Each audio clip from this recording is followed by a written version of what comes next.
I want you to just take a deep breath for a second. Just settle in, unwind, and picture this. It's midnight, November 16th, 1896.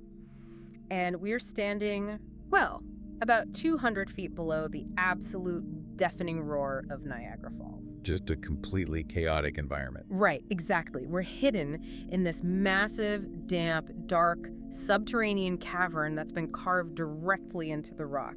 And down there, in the dark, 10 colossal turbines start to spin. Yeah. A switch is thrown. And for the very first time in human history, the raw, violent power of nature is silently captured, it's converted, and it's transported 26 miles away just to light up an entire city in the dead of night.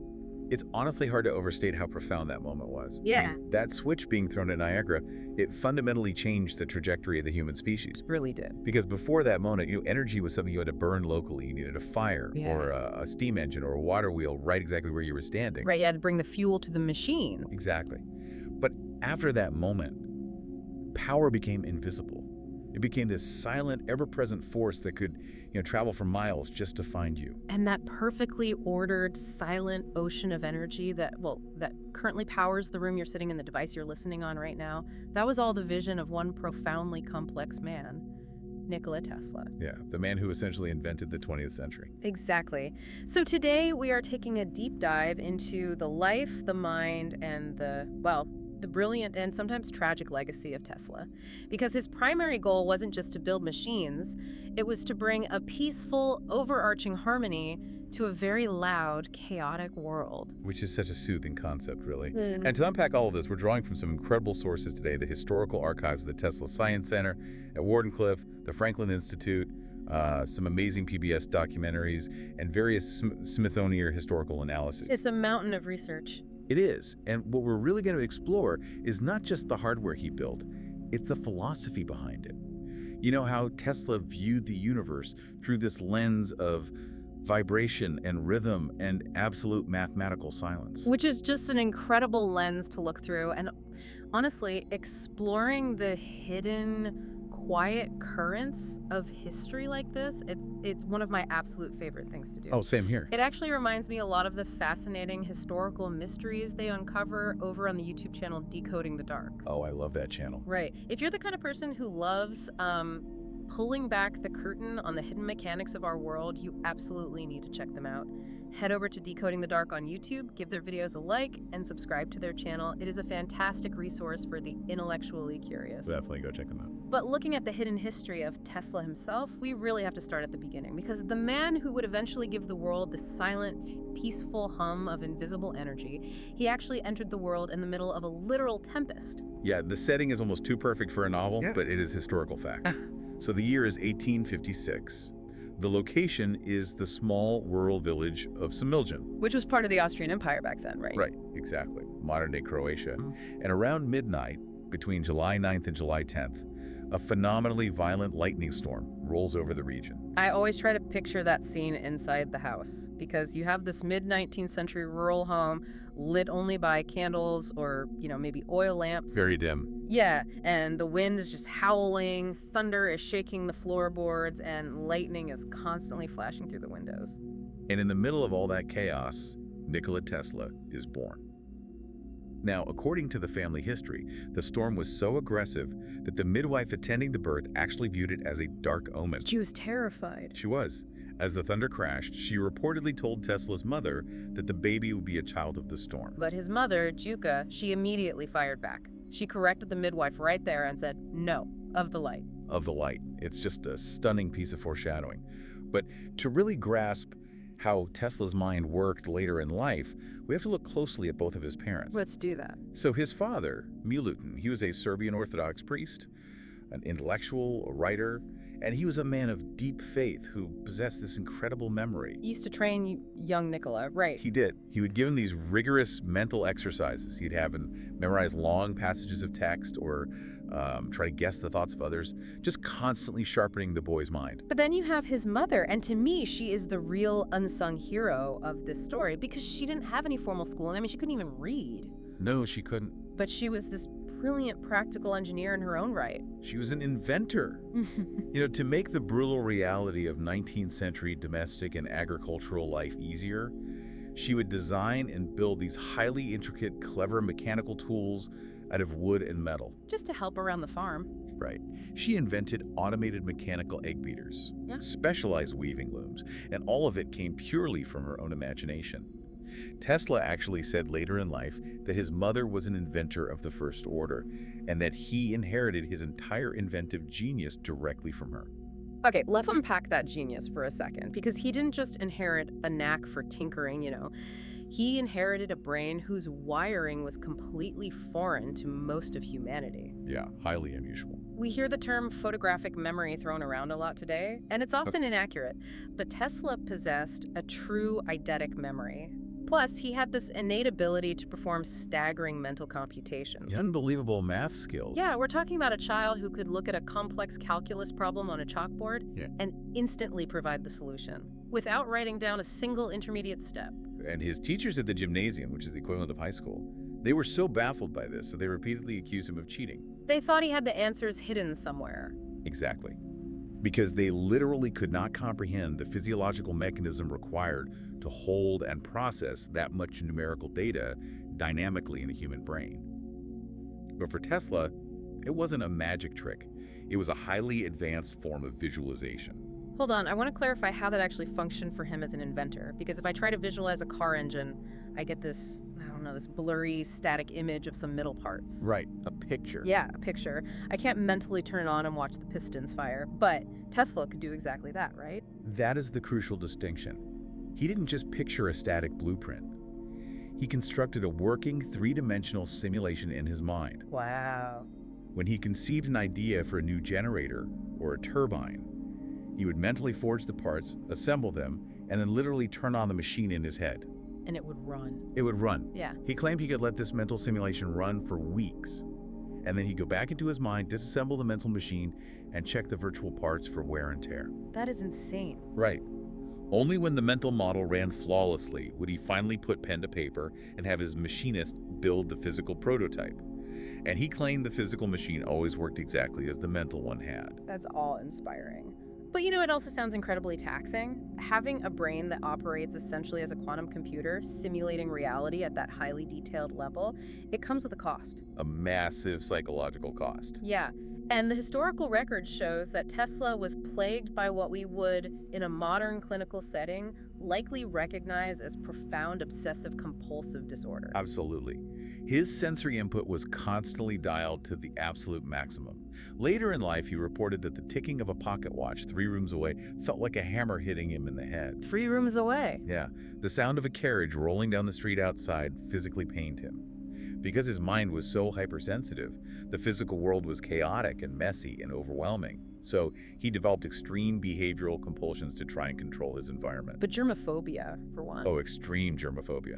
He had an unnatural, almost paralyzing fear of microscopic pathogens. He demanded a massive stack of fresh, boiled napkins at every meal so he could meticulously polish all of his silverware and plates before using them. He would often refuse to shake hands, too. Yeah, and he was also utterly obsessed with the number 3 and numbers divisible by 3. Like, he would walk around a city block 3 times before entering a building. If he stayed in a hotel, the room number had to be divisible by 3. Right.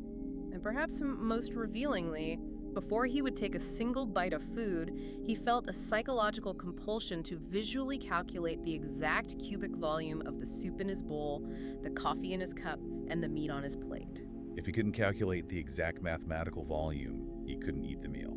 I always find that detail so heartbreaking, but also really illuminating. Let me pose a theory here, and you tell me if this tracks with the historical analysis. Sure, go for it. If you are a person whose brain is constantly bombarded by the chaotic, unpredictable noise of the physical world, sitting down and mathematically calculating the exact volume of your soup, that is a way of imposing strict, undeniable order onto your reality. It makes perfect sense. It's a self-soothing mechanism. It's saying, the world is loud, but this math is perfect. And if that's true, doesn't his lifelong obsession with invisible electrical forces, specifically alternating current, act as the ultimate expression of that need for harmony? That is an incredibly perceptive way to frame it. Electricity, and specifically the alternating current he would eventually champion, is the ultimate invisible order. It's pure math. It really is. It follows strict, unyielding laws of physics. It moves in a perfect, predictable mathematical sine wave. It doesn't scream, it doesn't leave hash, it doesn't require grinding gears. For Tesla, mastering electricity wasn't merely a matter of industrial engineering. It was personal. Deeply personal. It was a quest to harmonize with the fundamental, quiet rhythms of the universe. He was finding peace in the math. And he almost didn't get the chance to pursue that math, because while his mother gave him his inventive mind, his father, the priest, had a very different plan for his life. Milutin absolutely insisted that Nikola enter the priesthood. Right. He viewed the life of an engineer as unstable and worldly. And Tesla was terrified of becoming a priest. But he was an obedient son. However, as a teenager, he contracted a severe illness. Most historical accounts suggest it was cholera, which was ravaging the region at the time. It was a very close call, wasn't it? He was bedridden for 9 months. He lost an immense amount of weight. He was constantly delirious, just physically wasting away. The doctors actually told his father that the boy was not going to survive. So you have this deeply tragic scene. The father is sitting at the bedside of his dying son. And in a moment of sheer desperation, as Nikola drifted in and out of consciousness, he looked at his father and whispered that perhaps he could find the strength to recover. But only if his father promised to let him abandon the priesthood and go study at the best engineering institution in the world. That is a brilliant bit of leverage by a dying teenager. It worked. His father, weeping, promised him that if he survived, he would send him to the finest technical school available. And almost miraculously, perhaps driven by the sheer psychological relief of having his true path unlocked, Tesla recovered. And his dad kept his word. He did.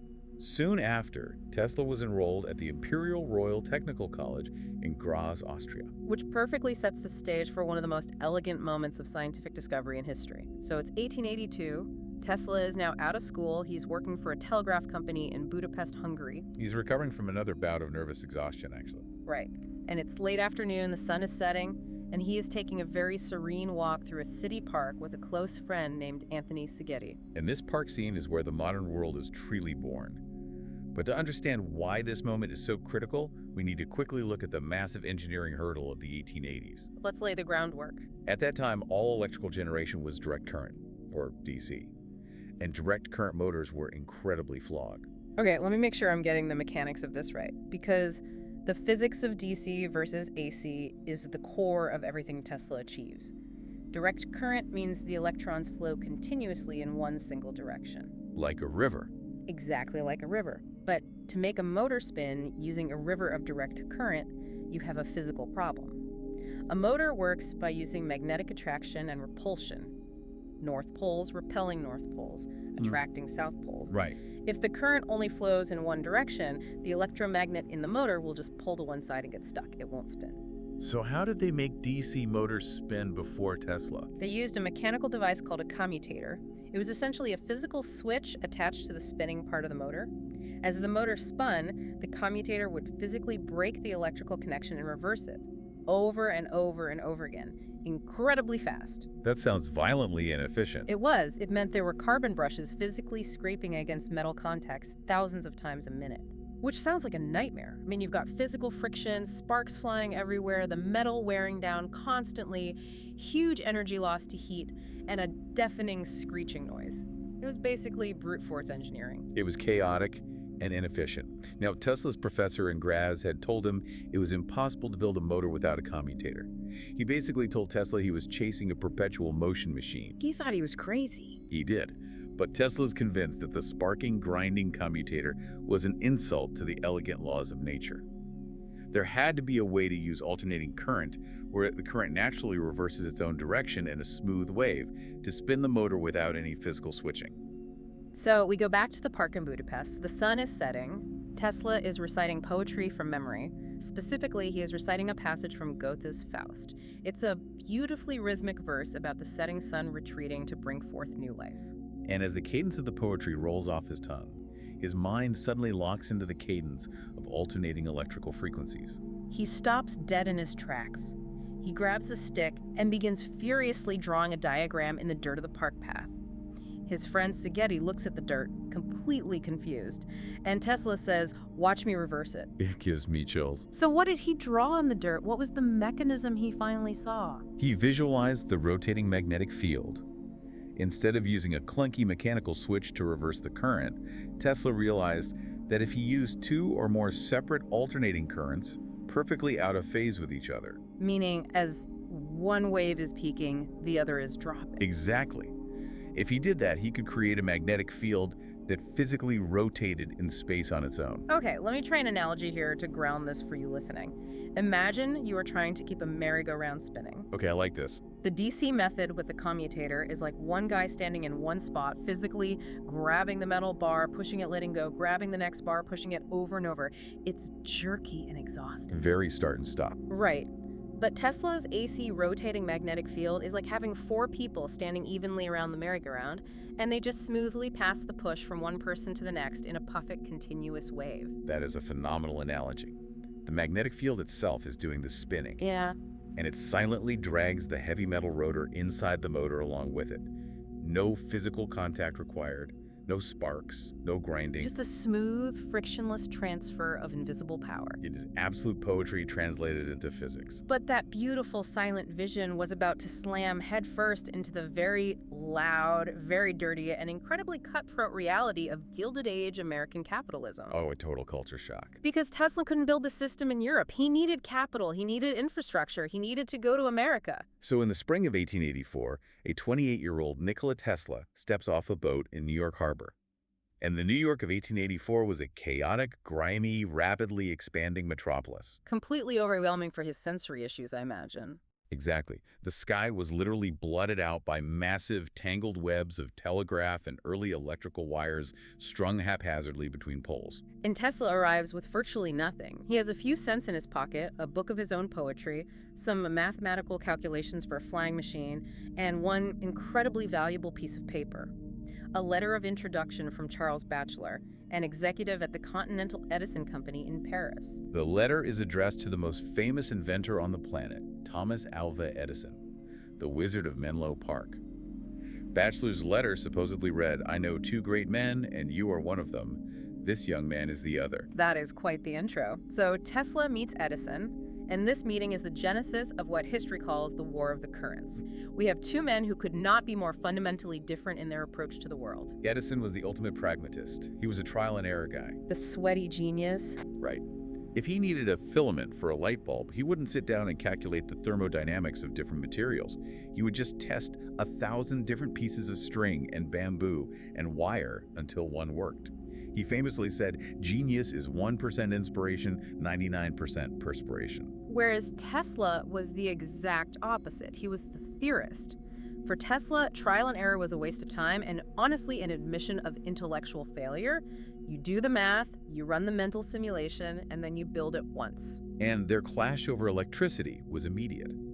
Edison had built his entire burgeoning empire on direct current. He was lighting up the mansions of New York's elite, including the home of his primary financier, J.P. Morgan, using DC power. So when Tesla tries to explain his elegant new system of alternating current and the rotating magnetic field, Edison completely brushes it off. He tells Tesla that AC is too dangerous, it's too theoretical, and that there's no money in it. But Edison isn't foolish enough to let a brilliant engineer walk out the door. He hires Tesla to work at the Edison Machine Works on the Lower East Side. And Edison's DC generators have a problem. They are terribly inefficient and prone to breaking down. They needed a lot of maintenance. So Edison gives Tesla a massive challenge: completely redesign and improve his DC dynamos. And Edison casually mentions that if Tesla can actually pull it off, there is a $50,000 bonus waiting for him. We really need to put that number in context. $50,000 in 1884 was an astronomical fortune. In today's money, it would be well over $1.5 million. It was life-changing money. It was enough capital for Tesla to build his own laboratory and fund his AC research for the rest of his life. So Tesla goes to work. And his work ethic is terrifying. He works from 10:30 in the morning until 5:00 the next morning, every single day, for 6 months. He's burning himself out. He redesigns 24 different types of standard machines. He replaces the long field cores with shorter, more efficient ones. He vastly improves the output and reliability of Edison's entire system. He fundamentally saves Edison's immediate infrastructure. And when the work is complete and the new machines are humming perfectly, Tesla walks into Edison's office and asks for the $50,000. And this is the moment that creates the bitterest rivalry in the history of science. Edison leans back, laughs at Tesla, and says, "Tesla, you don't understand our American humor." He completely reneged on the deal. He refused to pay. He offered Tesla a modest raise of $10 a week instead. Which is just insulting. For Tesla, a man whose entire worldview was based on strict honor, exact calculations, and precise harmony, this betrayal was unforgivable. He quit on the spot. He literally walked out the door and spent the next year digging ditches in the streets of New York just to survive, while trying to find investors for his own AC company. Just a brutal humbling. But I want to pause here and really examine the mechanics of this rivalry. The popular narrative is always that Edison is the mustache-twirling villain who stole from the brilliant, naive Tesla. Right, the cartoon villain? But wait, I have to play devil's advocate for a second. Let's look at the business reality. Edison had already allied himself with J.P. Morgan. He had laid miles of incredibly expensive copper wire under the streets of New York. He had patents, factories, and political capital all tied to direct current. All of his chips were on the table. Exactly. So when Tesla shows up saying, "Hey, your entire infrastructure is scientifically inferior to my new system," wasn't Edison just acting as a desperate businessman trying to protect his empire from becoming completely obsolete overnight? That is the essential truth of the War of the Currents. It was never truly a scientific debate. It was about survival. Yes. Behind closed doors, Edison's engineers knew AC was mathematically superior for transmission. It was a financial war. To understand why Edison was terrified of AC, you have to understand the fatal physical flaw of direct current. Right, let's break down the physics again, the river analogy. So if you were pumping a river of direct current through a wire, that wire naturally resists the flow of electrons. This is electrical resistance, and it creates friction, which manifests as heat. This is known as Joule heating. As the DC travels down the line, a massive amount of its energy is lost to heating up the wire. So the further the electricity travels, the weaker it gets. Exactly.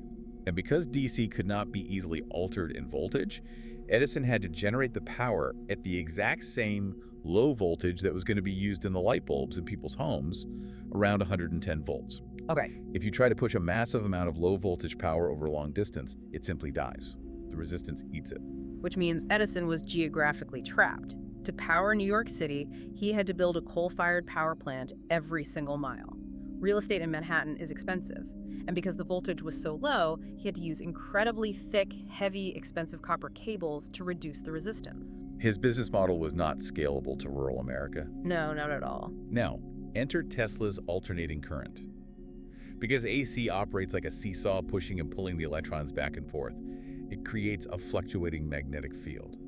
And that fluctuation is the magic key that allows AC to do the one thing DC couldn't. It can be run through a transformer. Explain the transformer mechanism, because this is the holy grail of modern power grids. A transformer is basically two coils of wire wrapped around an iron core. Because the AC current is constantly changing directions, the magnetic field it creates is constantly expanding and collapsing. Okay. This pulsing magnetic field passes through the iron core and induces a completely new current in the second coil of wire. If the second coil has more turns of wire than the first, the voltage is stepped up immensely. If it has fewer turns, it is stepped down.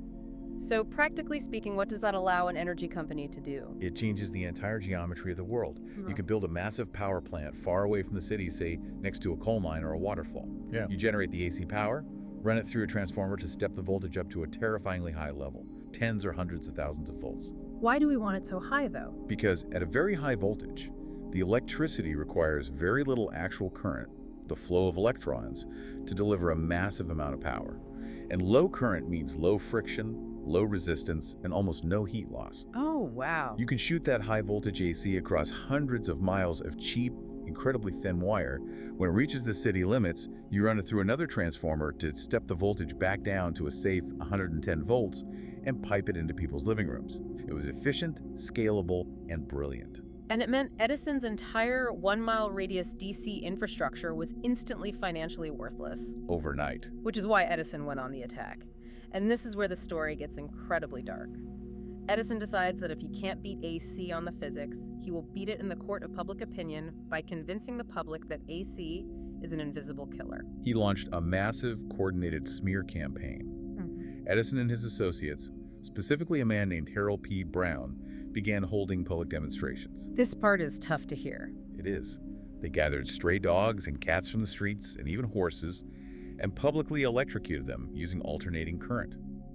They wanted the public to watch these animals die violently, so they would associate Tesla's AC with sudden, terrifying death. He even coined a phrase for it, right? He tried to get people to say the victim was Westinghoused, because George Westinghouse was the industrialist who had bought Tesla's AC patents. And it went even further than dogs and horses. Edison secretly bankrolled the development of the first electric chair for the state of New York.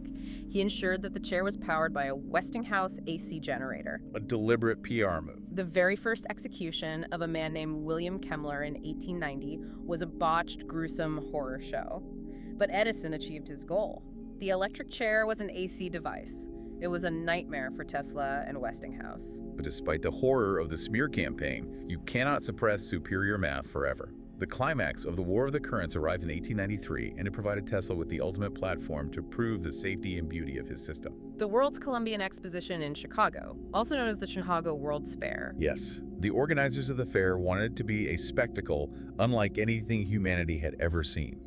They wanted to celebrate the 400th anniversary of Columbus's voyage by creating the White City, a massive array of neoclassical buildings illuminated entirely by the new miracle of electricity. And they put the lighting contract out to bid. Edison, who had recently merged his company with J.P. Morgan's interest to form General Electric, submitted a bid to light the fair using direct current for $554,000. George Westinghouse and Nikola Tesla swooped in and underbid them significantly. They proposed lighting the entire fair using alternating current for $399,000. And they won the contract. Paint the picture for us. May 1st, 1893, opening night of the World's Fair. Over 100,000 people are gathered in the central plaza. It is dusk. The crowd is murmuring, anxious. President Grover Cleveland steps up to a podium and presses a ceremonial telegraph key.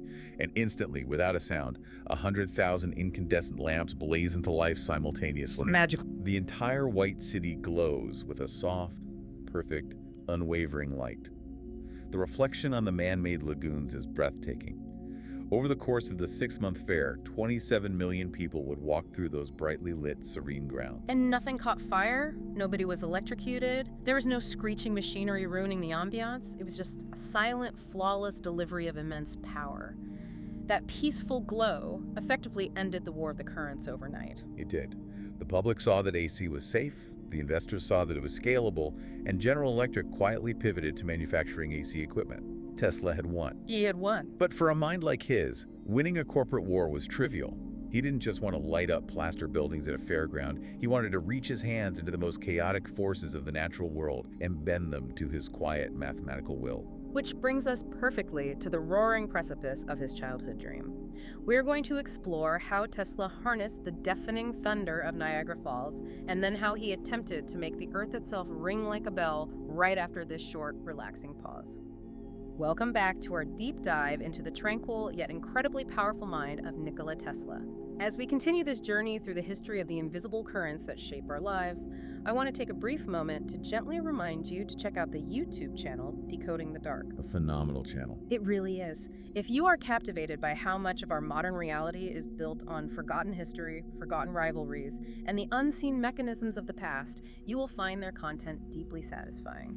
Head over to Decoding the Dark on YouTube, hit the like button on their videos, and make sure you subscribe to support their incredible investigative work. Highly recommend. Now, before the break, Tesla had just humiliated Edison's DC system by flawlessly illuminating the Chicago World's Fair with AC power. He had proven his system worked on a localized scale, but his vision was always expanding outward. Always. Since he was a young boy in Croatia, Tesla had been captivated by nature.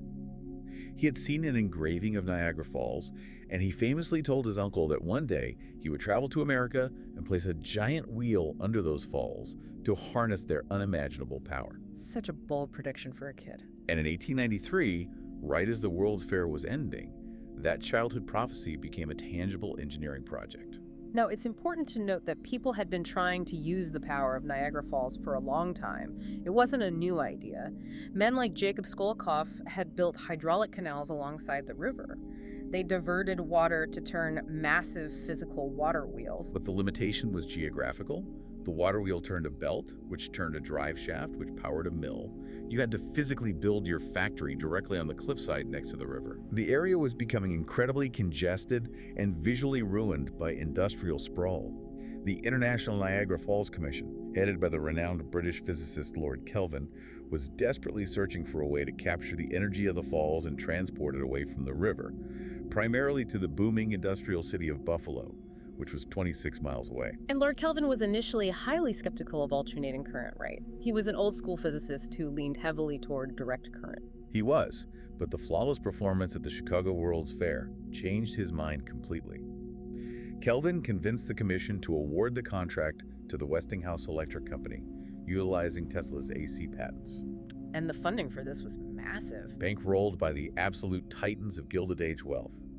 J.P. Morgan, John Jacob Astor, the Vanderbilts, they poured millions into the creation of the Edward Dean Adams power plant. The engineering of this plant is staggering, especially when you consider it was built in the 1890s. The sheer scale is breathtaking, but what I find fascinating is how hidden it was. From the surface, you just saw a relatively modest stone building, but underneath was an engineering marvel. They blasted a pit 140 feet deep directly into the solid rock alongside the falls.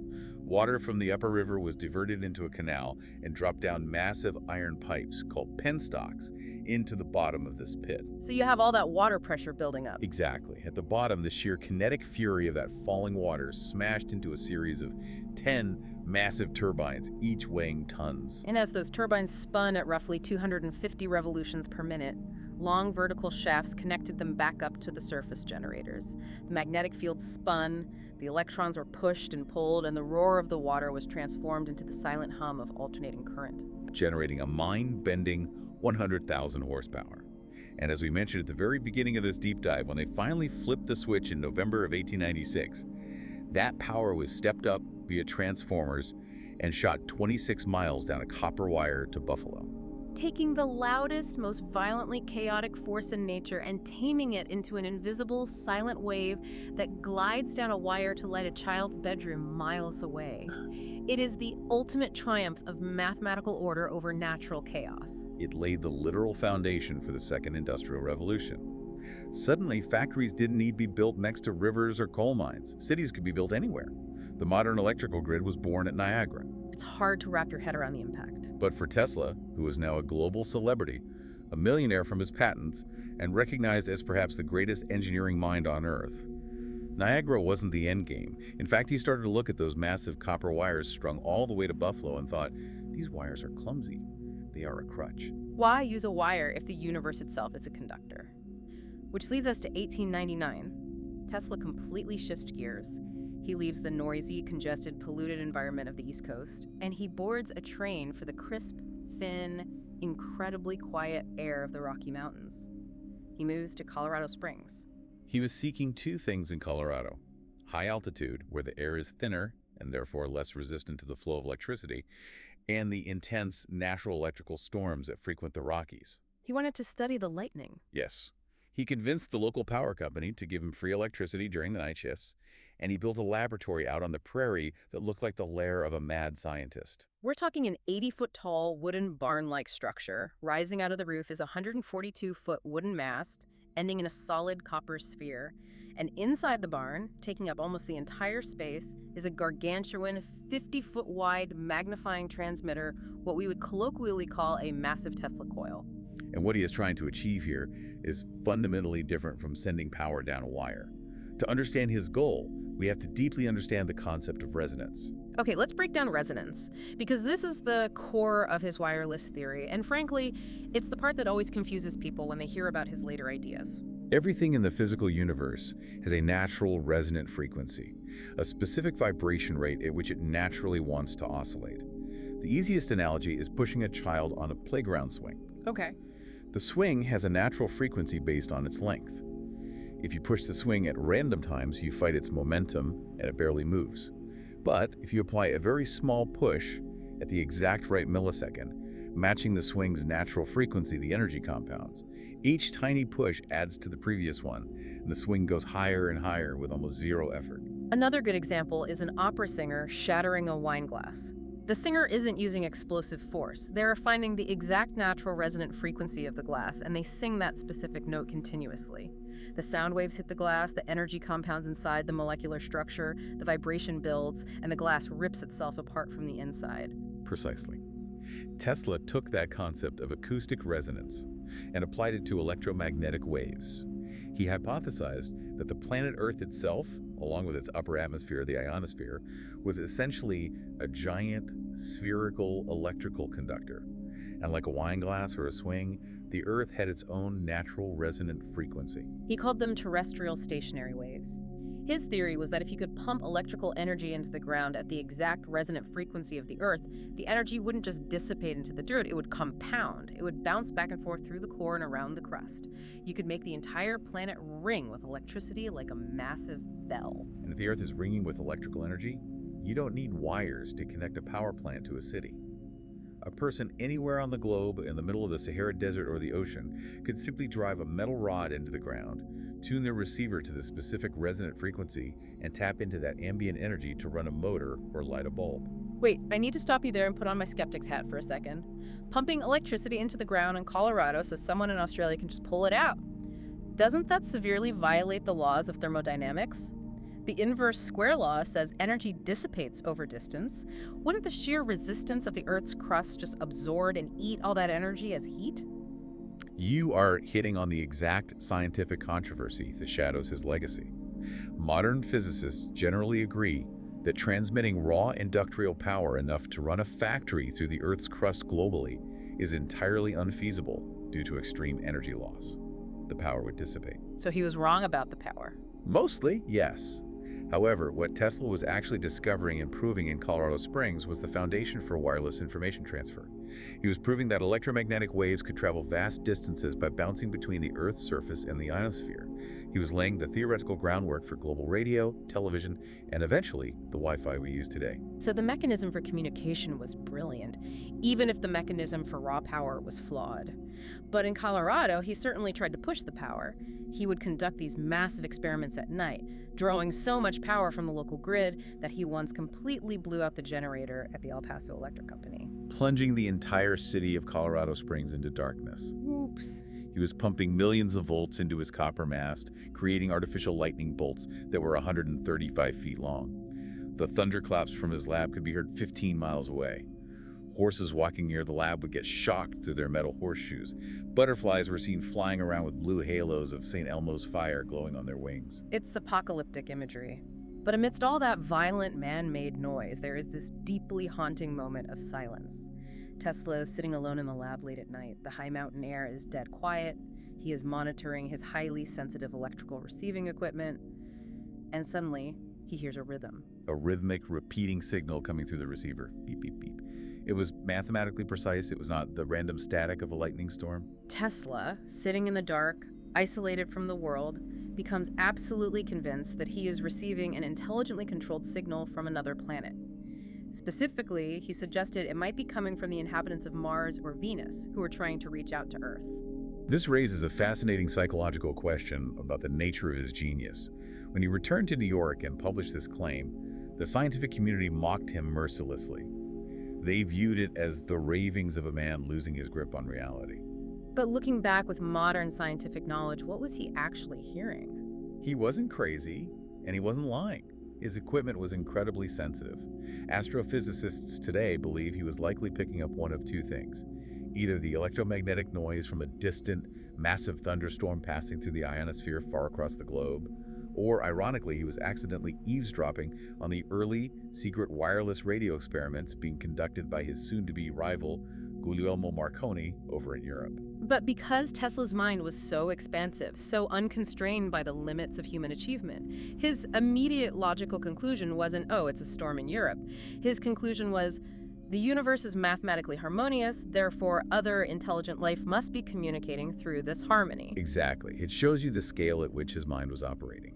He packed up his lab in Colorado Springs in early 1900, entirely convinced that he had unlocked the secret to both global communication and global power transmission. He was ready to build his masterpiece. The unfinished symphony, the project that would ultimately break him. Let's move to 1901 and the construction of the Wardenclyffe Tower. Tesla returns to New York and approaches his old backer, the most powerful financier in American history, J.P. Morgan. And he pitches him on a new system. Yes. Tesla pitches Morgan a system for a global wireless communications network. He promises Morgan that he can build a tower capable of sending instantaneous telegraph messages, voice communications, and even secure stock market tickers across the Atlantic Ocean, vastly undercutting the slow, incredibly expensive underwater telegraph cables that currently held the monopoly. Morgan, sensing a massive monopoly of his own, agrees. He gives Tesla $150,000 to build the facility. Again, we are talking about millions of dollars in modern purchasing power. Tesla purchases a 200-acre tract of land in Shoreham, on the north shore of Long Island. He hires his close personal friend, the legendary architect Stanford White, to design a beautiful, sprawling brick laboratory building. And right next to it, he begins construction on the transmitter tower. And the physical description of Wardenclyffe is like something out of a steampunk fantasy. It was a 187-foot-tall octagonal tower built entirely out of massive wooden beams. Tesla refused to use iron or steel in the superstructure because it would interfere with the magnetic fields. Only wood. Yeah, and perched at the very top of this wooden lattice was a massive 55-ton hemispherical dome made of steel and copper. But as impressive as the tower was, the real engineering secret was buried underground. Remember the resonance theory from Colorado? To make the earth ring like a bell. Right, to make the earth ring like a bell, the bell clapper has to have a firm grip. Beneath the tower, Tesla drove massive iron pipes 120 feet deep into the ground. He designed a system of pneumatic, telescopic iron roots that literally gripped the subterranean rock so that the machine could, in his words, get a grip of the earth and make the entire globe quiver. The ambition is staggering. He called it the World Wireless System, and this is where Tesla's altruistic vision of the future severely diverges from Morgan's capitalist expectations. Morgan wants a telegraph station, but Tesla wants to provide humanity with an invisible nervous system. Tesla envisions a world where a person could carry a small receiver, maybe the size of a pocket watch, and tap into a global flow of information. He envisions transmitting photographs wirelessly, music, weather warnings, and, crucially, free ambient electrical power for anyone who needs it. It is a vision of a perfectly connected, peaceful world where information and energy are as free and ubiquitous as the air we breathe. He is essentially predicting the smartphone, the internet, and wireless charging in 1901. It's prophetic. But there was a fatal flaw in this grand design, and as we discussed, it wasn't just the thermodynamics, it was the economics. The limits of human progress are rarely dictated purely by physics. They are almost always dictated by economics. While Tesla is pouring Morgan's money into this massive, slow, mathematically perfect tower on Long Island, a much younger, much more pragmatic inventor is moving fast and breaking things. Guglielmo Marconi. Marconi wasn't trying to power the Earth. He was just trying to shoot a radio wave from point A to point B. And he was doing it using patents that were, legally speaking, highly derivative of Tesla's earlier work on tuned circuits. But Marconi was doing it cheaply. Very cheaply. In December 1901, Marconi sets up a relatively simple, inexpensive spark gap transmitter in Cornwall, England, and a crude receiver attached to a kite in Newfoundland, Canada. He successfully transmits the Morse code letter S, 3 simple dots across the Atlantic Ocean. 3 dots that shattered Tesla's empire. When J.P. Morgan reads the headlines that Marconi has achieved transatlantic wireless for a fraction of the cost, he calls Tesla to his office. He demands to know why he is pouring hundreds of thousands of dollars into a giant wooden tower and underground routes when Marconi is doing it with a kite. And this is when Tesla makes his fatal idealistic mistake. He confesses to Morgan that Wardenclyffe isn't just a telegraph station. He admits his true goal is to pump raw electrical power into the earth, allowing anyone in the world to stick a rod in the ground and draw free electricity to light their homes and run their machines. And J.P. Morgan, the ruthless architect of American capitalism, looks at Tesla and asks the most devastating question in the history of science. If anyone can draw on the power, where do I put the meter? Exactly. Morgan was heavily invested in copper mines, lumber for telegraph poles, and coal-fired power plants.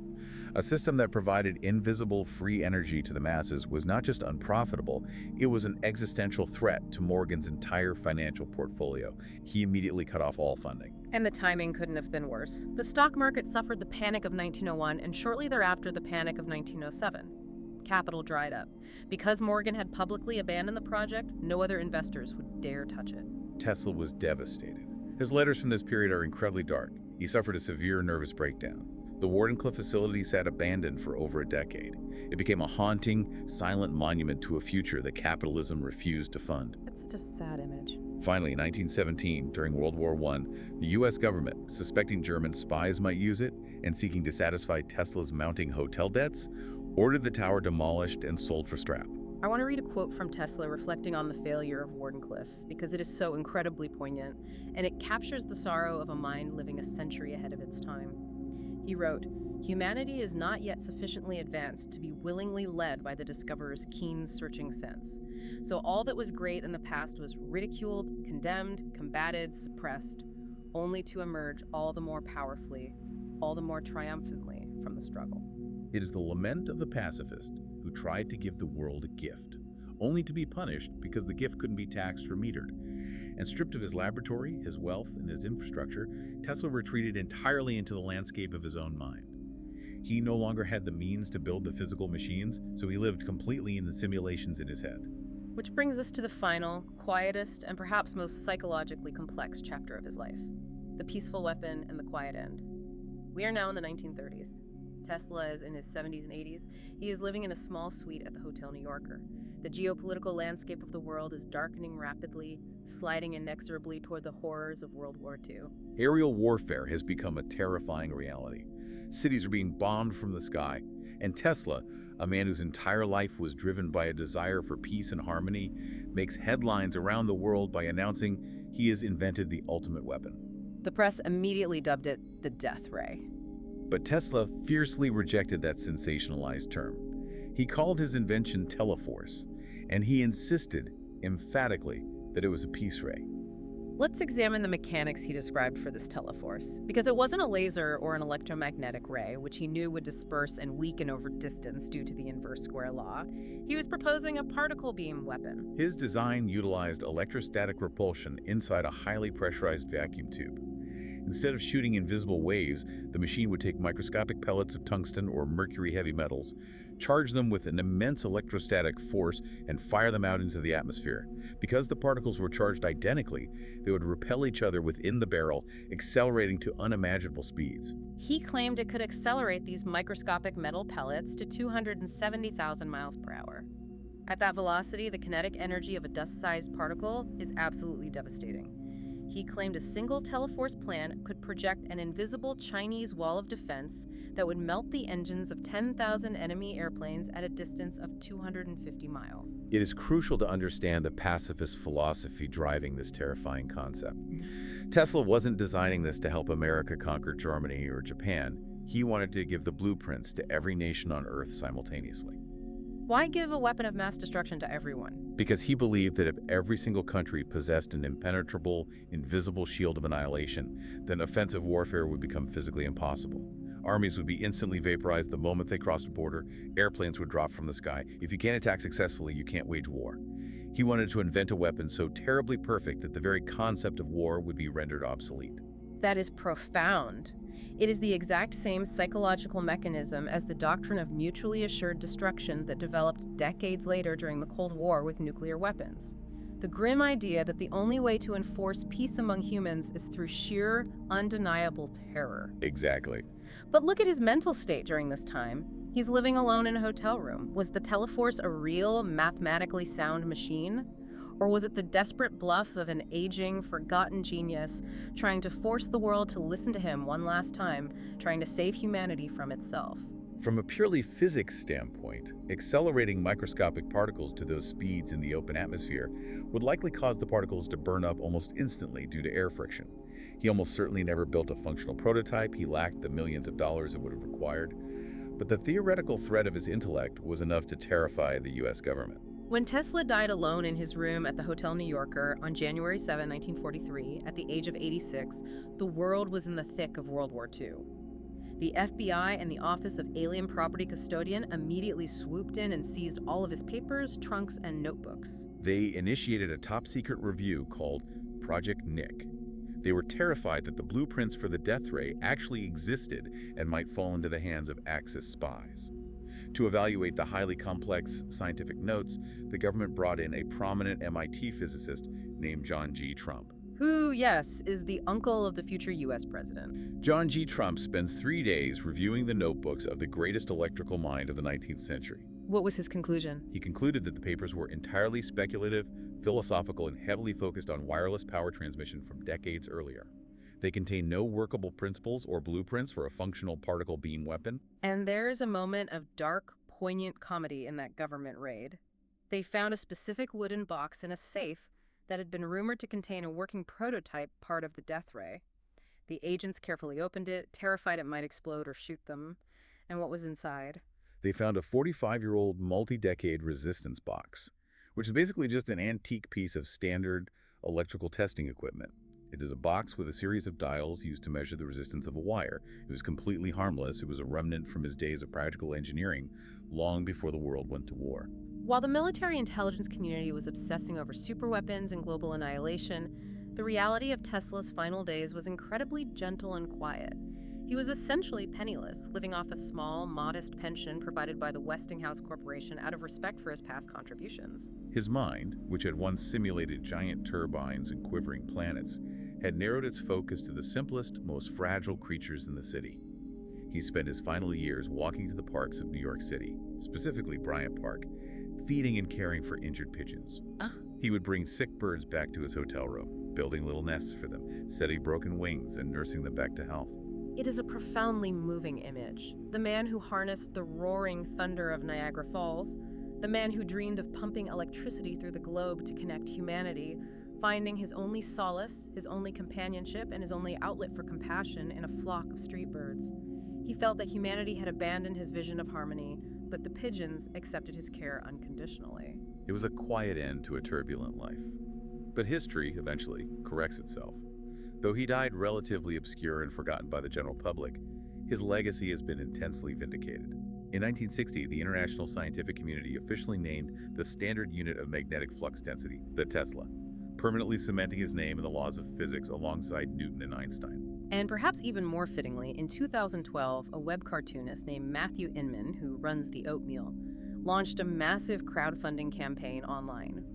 Using the very wireless internet that Tesla's theories helped make possible, millions of people donated millions of dollars to purchase the abandoned Wardenclyffe site and save it from being turned into a retail strip mall. It is now being restored as a museum and science center. The world finally remembered him. Because ultimately, his vision won.